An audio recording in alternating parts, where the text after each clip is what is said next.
2 number এবং 3 number ব্রিজের মাঝে এক বাইক আরোহী এক টোটো আরোহীর সাথে মুখোমুখি সংঘর্ষে মর্মান্তিক পথ দুর্ঘটনায় এশিয়ান হাইওয়ে 48-এ আহত 2।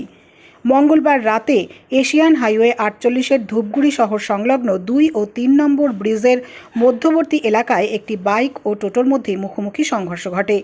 ঘটনায় বাইক আরোহী ও টোটো চালক গুরুতরভাবে জখম হন। ছুটে আসেন স্থানীয়রা। এরপর খবর পেয়ে ঘটনাস্থলে আসে ধূপগুড়ি থানার পুলিশ ও দমকল বাহিনীর কর্মীরা।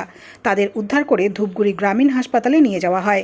তবে দুজনের আঘাত গুরুতর হওয়ায় দুজনকেই জলপাইগুড়িতে স্থানান্তরিত করা হয়েছে বলে জানা গিয়েছে। আহত টোটো চালকের নাম ভবেশ দাস। তিনি ধূপগুড়ি পৌরসভার 15 নম্বর ওয়ার্ডের গোবিন্দপল্লী এলাকার বাসিন্দা।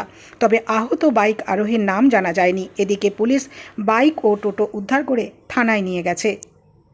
জলপাইগুড়ি থেকে আমরা ফিরছি ডাক্তার দেখিয়ে। এখানে 2 নাম্বার এবং 3 নাম্বার ব্রিজের মাঝে এক বাইক আরোহী এক টোটো আরোহীর সাথে মুখোমুখি সংঘর্ষে বাইক আরোহীর গুরুতর অবস্থা এবং টোটো আরোহীর পা ভেঙে যায়, পা কেটে যায়। বাইক আরোহীর মাথা প্রচণ্ডভাবে লেগেছে, সেন্সলেসভাবে তিনি আছেন। পুলিশ আধিকারিক এসেছেন এবং দমকল বাহিনীর গাড়ি এসেছে, ওনাদের ধূপগুড়ি গ্রামীণ হাসপাতালে নিয়ে গেলেন। ওনার নাম পরিচয় জানা যায়নি, তবে ওনার ধূপগুড়িরই লোকাল ছেলে বলে মনে হলো। আর টোটোওয়ালা যে আছে উনি গোবিন্দপল্লীর ভবেন দাস।